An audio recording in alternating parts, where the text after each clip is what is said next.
Regenerative aesthetics, hype, hope, and the honest truth. There's a new trend in aesthetic medicine called regenerative aesthetics. Is it new or is it just marketing? We're now moving away from fillers with filler fatigue and using modalities to regenerate our own cells. And we're not just talking about aging gracefully, we're talking about aging intelligently. Welcome to regenerative aesthetics, where we don't chase beauty, we restore function. However, at BDV, we've been practicing aesthetics in this manner since the beginning with our 360 approach. Regenerative aesthetics targets what traditional aesthetics has ignored: cellular dysfunction.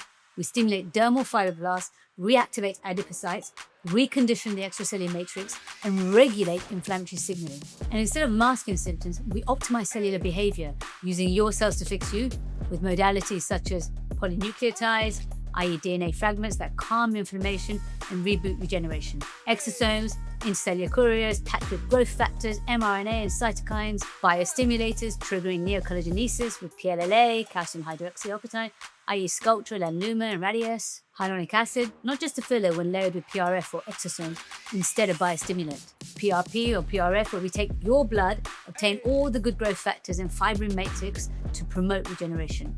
Lasers, ablative and non-ablative, for example, Fraxel CO2 to induce wound healing response, promoting cellular turnover and neocollagenesis. Peptides, signaling molecules to stimulate fibroblasts and modulate inflammation. Stem cells for full body cellular regeneration and longevity. Now note, many of these modalities have been around for decades. This is not new, this is a new marketing budget. For example, Sculptra, Radius, ablative lasers.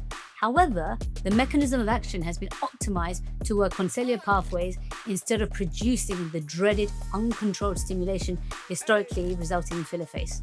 At BDV, we approach you in a multimodal 360 manner, regenerating at each anatomical level and phased interventions. We don't just treat a wrinkle, we diagnose mitochondrial fatigue, glycosaminoglycan loss, and structural collapse. Outside in, you've got lasers for epidermal turnover, polynucleotides for inflammation, biostimulators for dermal density. Inside out, peptides, stem cells, NAD, ozone, neurofeedback, TPE, EBU. How I use it personally, I inject exosomes into my scalp to extend the anagen phase and thicken my hair.